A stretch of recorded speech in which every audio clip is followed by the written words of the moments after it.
Assalamualaikum everyone. Share buybacks have been in work over the past 1 year. इस हफ्ते की भी अगर हम लोग शुरुआत देखें तो लकी सीमेंट ने शेयर बायबैक अनाउंस किया था और जिसके बाद मार्केट का डायरेक्शन भी चेंज हो गया। तो आज बात करते हैं कि शेयर बायबैक्स होते क्या हैं और इसमें लोगों का इंटरेस्ट इतना ज़्यादा क्यों है।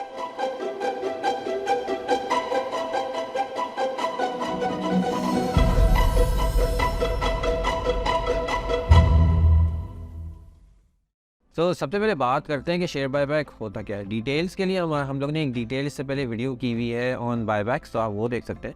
लेकिन एसेंशियली बायबैक ये होता है कि जो कंपनी होती है वो अपने पैसे यूज़ करके शेयर्स मार्केट से ख़रीदती है in the form of treasury stocks, फिर वो होते हैं। अब वो कंपनी पे डिपेंड करता है कि वो चाहे तो उनको ख़त्म कर सकती है, चाहे तो वो अपनी इक्विटी साइड में रख सकती है।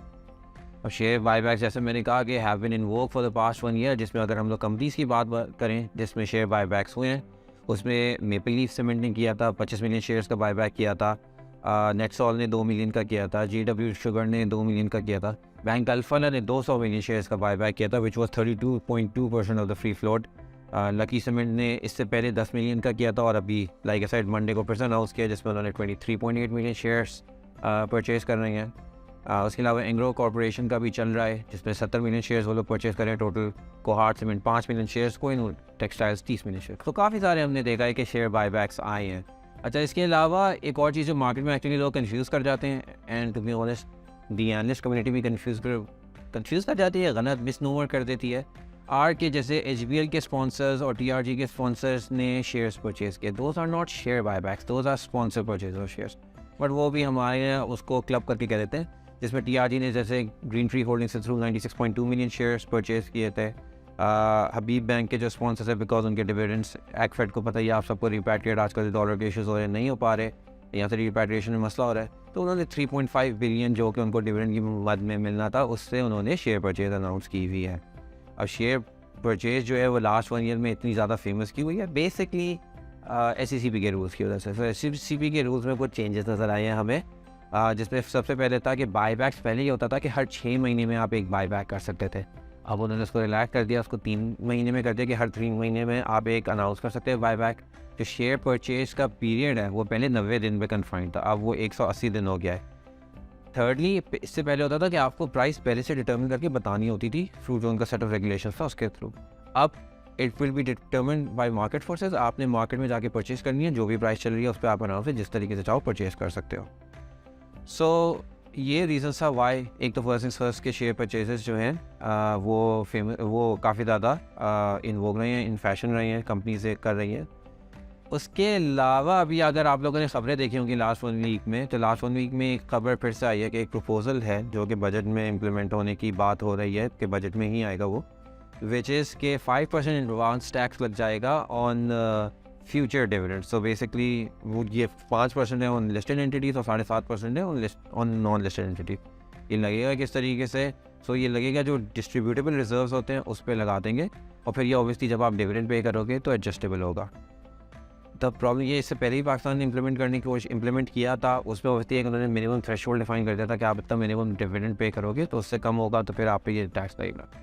द प्रॉब्लम इज़ कि आप कोई कंपनी अगर अपने रिजर्व्स बिल्ड कर रही है बिकॉज उसको इन्वेस्ट करना है तो आप उसको भी पेनलाइज कर रहे हो कि आप डिविडेंड नहीं दे रहे, हम लोग आपके डिविडेंड पे टैक्स अभी से एडवांस लगा रहे हैं। तो ये जो है ये एक्चुअली आप डिस्करेज कर रहे हो इन्वेस्टमेंट पॉइंट ऑफ व्यू से। तो ये this is not a positive जो असेसमेंट जो कि गवर्नमेंट की है टैक्स कलेक्शन के टारगेट को इंक्रीज़ करने के लिए, तो I mean it's not on the positive side. हम लोगों को इस तक इंकरेज करने की ज़रूरत है एंटरप्रेन्योरशिप, ये बिल्कुल उसके बरक्स चीज़ लेकर जाएगी। तो खैर बहरहाल एक ये है जिसकी वजह से भी मोस्ट आई आगे चल के हो सकता है हमें और शेयर बायबैक्स नज़र आए, बिकॉज अगेन शेयर बायबैक्स तो आपको टैक्सेशन एडवांटेज भी होता है, कंपनी जो है वो अपनी रिजर्व यूज़ करनी। अच्छा, वेदर अब डिबेट ये है कि नियर टर्म में तो हम देखें तो यूफोरिया आता है मार्केट में।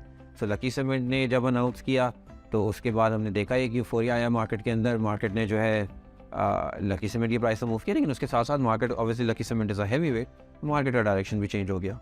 The problem is short term तो गेन है but it is detrimental in the longer term. So why हम लोग अगर बात करें, जब आप शेयर बायबैक कर रहे हो या इवन आप डिविडेंड्स की फॉर्म में हैवी डिविडेंड्स निकाल रहे हो, इसका मतलब है आपको फ्यूचर इन्वेस्टमेंट अपॉर्चुनिटीज़ नज़र नहीं आ रही हैं। अब लकी सीमेंट एक ऐसा ग्रुप है जिसने हमेशा डिविडेंड साइड पे कम दिया लेकिन इन्वेस्टमेंट किया है, तो उसने और इन्वेस्टमेंट भी नॉट थ्रू लेवरेज, ज़्यादातर अनलेवरेज इन्वेस्टमेंट किया है। सो उन्होंने इससे पहले आपने देखा ही होगा, आपको याद होगा ICI को टेक ओवर किया था, फिर उन्होंने कोल प्लांट पे जो लकी इलेक्ट्रिक है उसने इन्वेस्ट किया था, फिर उसके बाद अभी मोबाइल मैन्युफैक्चरिंग में गए थे, ऑटो मैन्युफैक्चरिंग में गए थे। So their group that's been continuously investment करता रहा है और उससे उनका भी फ़ायदा हो रहा है, पाकिस्तान का भी फ़ायदा हो रहा है, इन्वेस्टर का भी फ़ायदा हो रहा है। अगर वो भी ये चीज़ कर रहे हैं that means they are not seeing future opportunities in the country.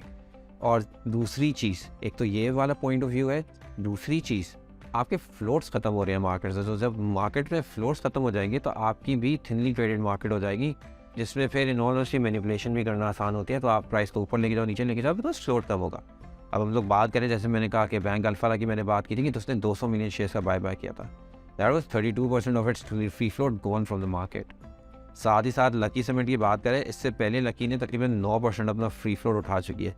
अभी जो वो फिर से उठा रही है वो 22% फ्री फ्लोट अपना उठा रही है। सो 31% of the free float shares तो हैं जो है लकी के, दोज आर गॉन।